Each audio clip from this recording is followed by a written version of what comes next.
బసవేశ్వరుడి జయంతి ఉత్సవ కార్యక్రమాన్ని పురస్కరించుకొని జగిత్యాల పట్టణ గట్ట మీద మనం ఏర్పాటు చేసుకున్నటువంటి ఆ బసవేశ్వరుని విగ్రహానికి మనం పూలమాల అలంకరణ చేసి వారిని తలుచుకోవటం నిజంగా ఇది గొప్ప శుభ పరిణామంగా నేను భావిస్తాను చెప్పంటున్నాను. అంటే బసవేశ్వరుడు గొప్ప సంఘ సంస్కరణ, దాని సంస్కరణలకు మూలం ఏదైతుందో బసవేశ్వరుడు అని చెప్పక తప్పదంటుంది.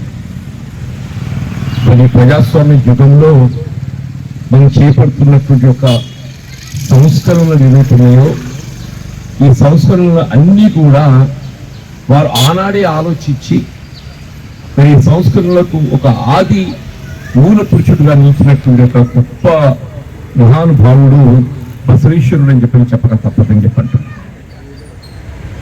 సతీ సహగమనాన్ని నిలిపివేయటం, బాల్య వివాహాలను అరికట్టడం, మహిళలకు ఏదైతుందో స్వేచ్ఛ స్వాతంత్రం కల్పింపు చేయబడే విధంగా వారి సంస్కరణలు చేపట్టబడింది. సమాజంలో అంటరానితనం నిర్మూలన అనేది ప్రధానం చెప్పండి.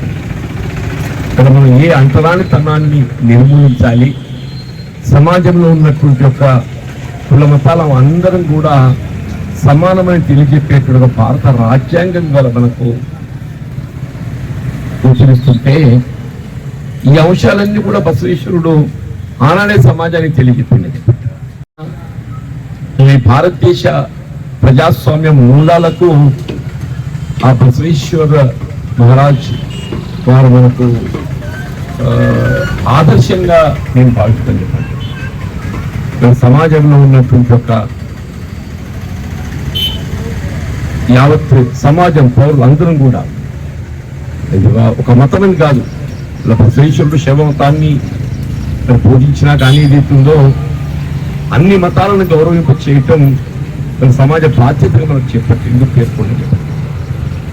అప్పుడు ఒక మహనీయుడి వాళ్ళ జయంతి ఉత్సవ కార్యక్రమాలను నిర్వహింపు చేసుకోవడం అంటే వారి యొక్క ఆలోచన విధానం, వారి యొక్క ఆదర్శాలను